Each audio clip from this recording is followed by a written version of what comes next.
En esta serie de videos me gustaría tocar de manera muy general algunos puntos en torno al Renacimiento y, como en básicamente la totalidad de esta carrera, más que ofrecer respuestas, quisiera hacer visibles ciertas problemáticas existentes en torno a las delimitaciones de este periodo. La clase pasada insistí en que seamos o no conscientes de ello, una selección o delimitación, el establecimiento de un marco teórico desde el cual vemos cierto periodo como este, tiene siempre una carga teórica y nunca es del todo objetiva.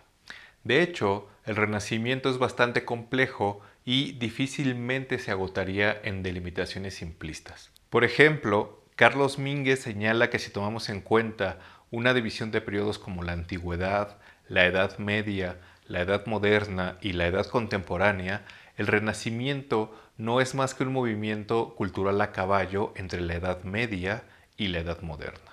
Por otro lado, si atendemos a el término renacimiento, este supone un volver a nacer, una recuperación de un espíritu pasado y supuestamente desaparecido que estaría antes de la Edad Media, en la Antigüedad.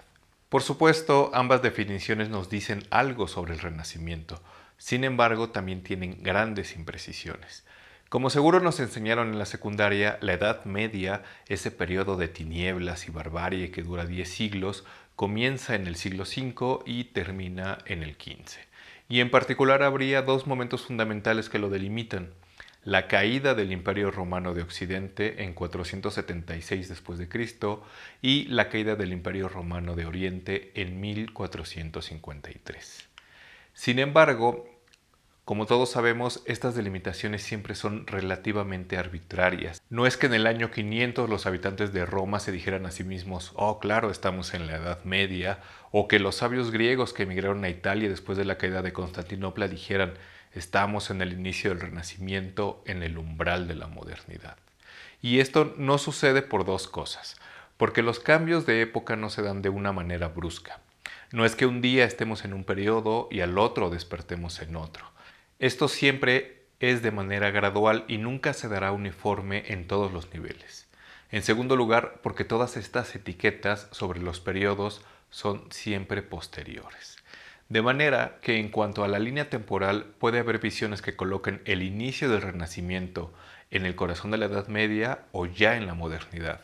Hay ciertas visiones que encuentran elementos renacentistas en el siglo XII con Dante o Petrarca y algunos otros que encuentran otros tantos elementos bien entrado el siglo XVII con Galileo.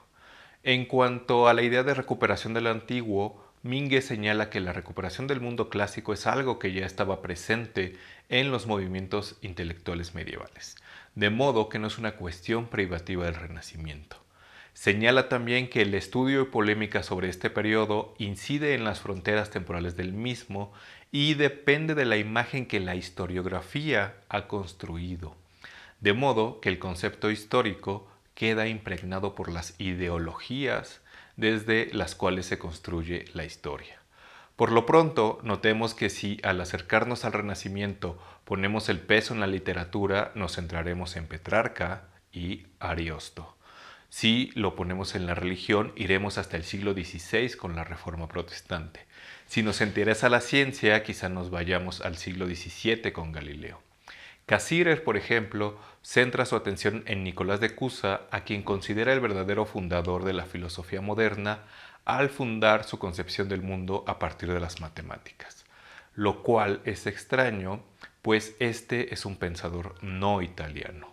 Lo cual nos lleva a preguntarnos, ya no solo por los límites temporales del Renacimiento, sino también por los geográficos.